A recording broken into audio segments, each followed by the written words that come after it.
I never thought a single tree could spark so much chaos, but that 30-foot mesquite in my front yard became the epicenter of the most relentless HOA nightmare I've ever faced.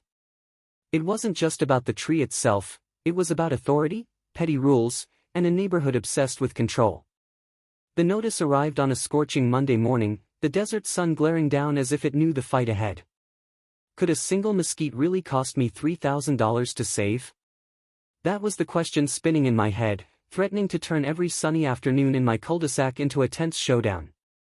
The letter was formal, stamped with the HOA seal and a date that offered just 10 days for compliance. The tone was rigid, bordering on aggressive: remove the tree immediately or face liens on your property. $3,000. That was the number attached to my beloved mesquite. The mesquite had stood for over 2 decades, shading the driveway, providing a sanctuary for birds, and giving the neighborhood that familiar, lived-in look. Now, the board, or more precisely, Karen, our most infamous HOA enforcer, had decided its towering presence was a violation. Karen was everything a homeowner dreads: precise, unwavering, and utterly unyielding. She had a reputation that preceded her. Board meetings weren't just tedious, they were terrifying. Rules were her armor, fines her weapon, and everyone else's discomfort her victory. I had seen her in action, citing obscure clauses, waiving obscure codes, and shutting down even the mildest questions. This was her moment, and apparently, my tree was her target. To understand why this seemed absurd, you need context. The HOA in our desert suburb had an array of rules, many of which seemed to exist purely to assert dominance over the homeowners. Fence heights were scrutinized down to the inch, lawn colors were a political minefield, and solar panels were debated like war strategies. But a tree? That seemed excessive, almost theatrical. Yet the violation cited was clear: the mesquite's canopy allegedly infringed upon CCR Section 9.7, an outdated regulation about shade coverage on neighboring properties. The board meeting that followed was almost comical in its rigidity. Karen arrived early, clipboard in hand, pen ready, as if plotting the downfall of anyone daring to challenge her authority. The meeting room buzzed with the low hum of the air conditioner, desert heat pressing against the windows outside. Neighbors gathered, some curious, others apprehensive, all waiting for what would unfold. I explained my side calmly, emphasizing that the tree had been there long before many of the current rules existed. Karen didn't flinch. Her voice was sharp, rehearsed, each sentence designed to undermine any resistance. The sense of being trapped grew heavy, like the air before a sandstorm. Evidence props from prior cases littered the room: previous violation letters, photos of unsafe tree overhangs, and board agenda excerpts detailing fines levied on similarly minor infractions. Every document seemed designed to intimidate, a reminder that the HOA had the power to escalate quickly. I couldn't ignore the pattern: homeowners who challenged Karen or the committee faced increasingly absurd penalties. The stakes were real, and the threat of a $3,000 fine hung over my head like the very branches of the mesquite itself. Conflict began subtly, almost imperceptibly, in the first few days after the notice. A neighbor dropped by, ostensibly offering friendly advice about pruning, but the undertone was unmistakable.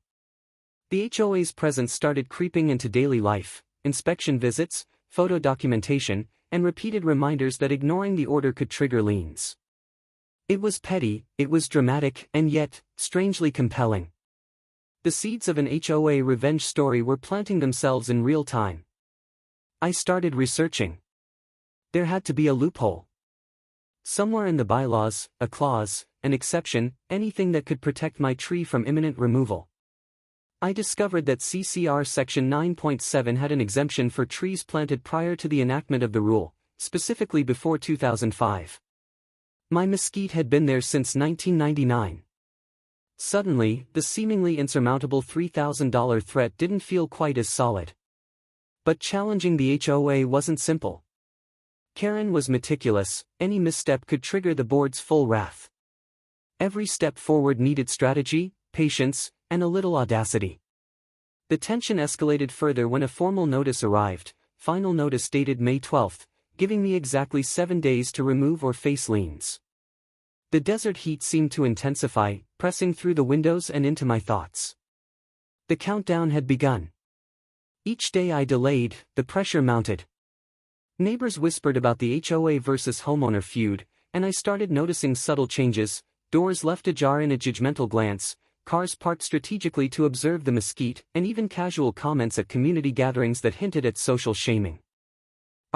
Could one tree really dismantle my peace, my finances, and my reputation before the week was out? This was where the story began to feel like a true HOA nightmare.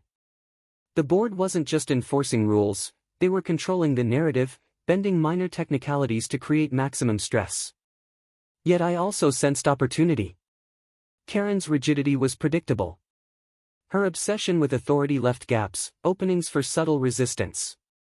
I started mapping each communication, every email and letter, to understand the committee's approach and anticipate the next move. Evidence props weren't just intimidating, they were informative. I documented each visit, photographed the mesquite, and even noted the exact wording in the final notice, preparing for the moment when petty revenge could be delivered. Neighbors began weighing in. Some sympathized, quietly questioning the board's logic. Others leaned into Karen neighbor drama, reveling in the spectacle. I realized that community sentiment could be leveraged, that allies were as important as loopholes. This wasn't just about a tree, it was about boundaries, autonomy, and the absurd power wielded by the HOA. And as I considered the next step, I knew a calculated retaliation could turn this mundane neighborhood dispute into a legendary HOA revenge story. Armed with the exemption clause, I drafted my first formal response to the HOA. Every word was deliberate, calculated, designed to assert my rights without igniting a full-blown confrontation. I referenced the pre-2005 planting date and cited the exact CCR Section 9.7 language, attaching dated photos of the mesquite from neighborhood archives. This was my opening gambit, a blend of fact and subtle challenge, meant to unsettle Karen and the board without giving them room to dismiss me outright. The reply didn't land quietly.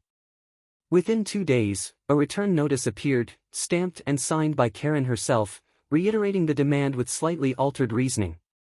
Now they argued that the canopy allegedly interfered with sightlines and utility access, a convenient pivot that ignored the documented exemption. The tone had shifted from formal to pointed, it was personal, not just procedural. The social stakes were rising, with whispered comments from neighbors adding an extra layer of pressure. It was clear, the HOA intended to win, or at least make me pay dearly for resisting. I began noting patterns in Karen's enforcement style, documenting every letter and every photo inspection. I discovered that previous homeowners had quietly complied under pressure, paying fines or removing property features unnecessarily. That's when the idea formed: leverage the system, the rules, and the community to flip the narrative. This was no longer just a tree, it was a stage for a carefully orchestrated petty revenge HOA operation. The board escalated quickly. A certified letter arrived, threatening a $3,000 lien if the mesquite wasn't removed by the following Monday. The letter emphasized immediate compliance and referenced a special board meeting set to discuss enforcement options. The language was carefully chosen to intimidate, an official yet subtly hostile instrument. It was classic HOA versus homeowner power play, and I had to act fast. I reached out to neighbors, discreetly gauging opinions. Some were sympathetic, frustrated by Karen's overreach, while others nervously nodded along, unwilling to get involved. Small cracks began to appear in the community facade, and I saw potential in social leverage. I started attending informal block gatherings, casually mentioning the timeline and the looming lien, without directly antagonizing the board. The objective was to create awareness without appearing combative. Social pressure could be as effective as legal loopholes. Meanwhile, the final notice dated May 12 remained pinned on my fridge, a constant reminder of the ticking clock. Each glance at it felt like a drumbeat, urging me toward action. I documented the mesquite's canopy, capturing angles that highlighted no interference with neighboring properties or utilities. Evidence props were now working in my favor, offering concrete visuals to support my argument. Karen's attempts to frame the situation as dangerous or non-compliant began to feel less intimidating. I had leverage. Could documenting a tree and rallying neighbor sentiment really neutralize the $3,000 threat before Monday arrived?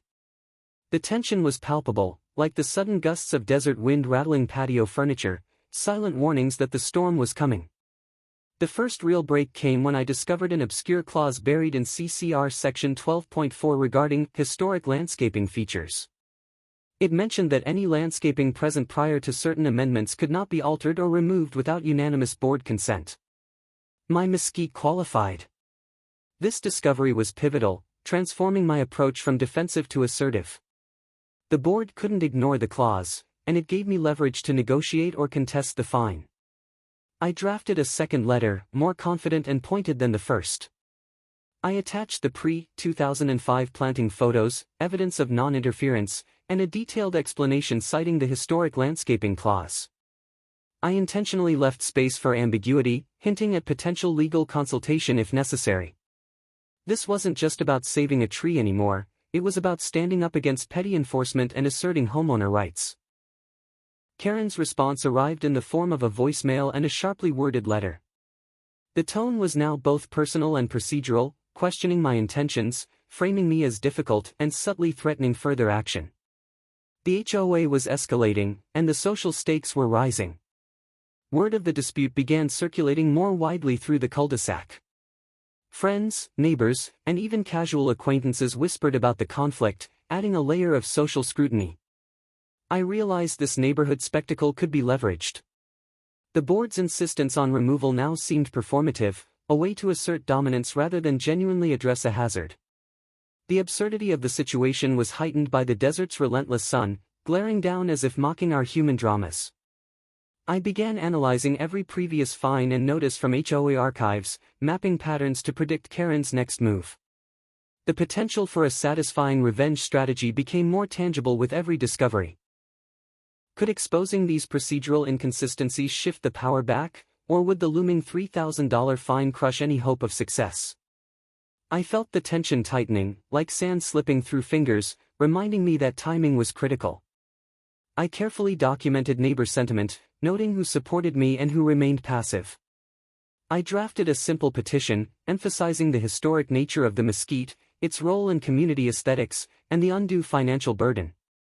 The goal wasn't confrontation, it was leverage. Public sentiment could sway the board, especially when paired with irrefutable evidence and clear documentation of HOA rules. The situation had escalated, a $3,000 lien loomed, Karen intensified her enforcement, and the community began to fracture into factions. Armed with loopholes, historic landscaping clauses, and growing neighbor support, I was poised to challenge the board's authority with strategy and patience. With momentum on my side, I shifted toward planning my retaliation. I wanted this to be strategic, impactful, and legally sound, a petty revenge HOA story that wouldn't compromise me but would highlight Karen's overreach. The first step involved compiling a full dossier, all letters, photos, notices, and prior board meeting minutes. Each piece of evidence was cataloged, indexed, and referenced for maximum clarity. This wasn't just preparation, it was positioning for a public, community-backed push against an unreasonable authority. I reached out to sympathetic neighbors individually, sharing information about the historic landscaping clause, the exemption for pre-2005 plantings, and the social leverage we could wield. Quietly, small groups began to coalesce, offering moral support and even practical assistance, like photographs and testimonies. This was turning into a full-scale neighborhood movement. Could a community-backed, evidence-driven strategy actually neutralize the board's threats and preserve the mesquite? The desert wind rattled against the window as I plotted the next steps, aware that timing and execution would be everything. With my neighbors on board and evidence meticulously organized, I began executing the retaliation plan. The strategy was subtle: highlight every procedural misstep the HOA had made, combine it with community sentiment, and make it impossible for the board, especially Karen, to justify immediate removal. I scheduled a meeting with the board under the pretext of clarifying compliance questions, ensuring that every argument was supported by documentation, dated photos, the final notice dated May 12, and prior meeting minutes demonstrating precedent. The atmosphere in the room was tense, like the desert heat pressing down through the windows, each word measured, each silence deliberate. I methodically pointed out the historic landscaping clause, emphasizing the mesquite's pre-2005 planting date. Karen tried to counter, referencing canopy interference and safety concerns, but I had anticipated this. The evidence clearly showed no obstruction to neighboring properties or utility lines. Each statement I made was reinforced with visual proof and testimony from supportive neighbors, creating an undeniable narrative of compliance and reason. I could feel the subtle shift. The board's confidence wavered, their authority challenged not through confrontation but through careful documentation and social leverage. The tension peaked as I revealed additional procedural inconsistencies. Notices had been issued without proper signatures, some fines cited bylaws that had been amended years earlier, and deadlines were miscalculated. Each discovery was subtle yet pointed, forcing the board to confront the limits of their enforcement. This was the turning point. What started as a simple tree dispute was transforming into a community-backed, meticulously documented HOA versus homeowner saga. I could almost sense Karen's frustration, the rigid confidence beginning to crack under the weight of reason, neighbor support, and documented evidence.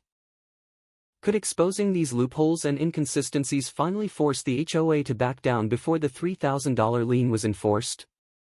Every glance from neighbors and the silent scrutiny of the Desert Cul-de-Sac added pressure, amplifying the stakes. By now, small whispers among the board members suggested doubt.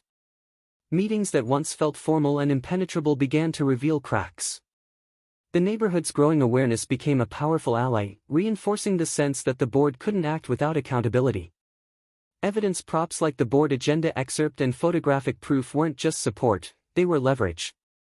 I had effectively shifted the balance, turning what seemed like a hopeless confrontation into a slowly building, satisfying revenge scenario. Finally, the climax arrived. During the scheduled board meeting, I presented the compiled dossier, including the historic landscaping clause, the exemption documentation, and the community petition. Every point was precise, factual, and impossible to ignore.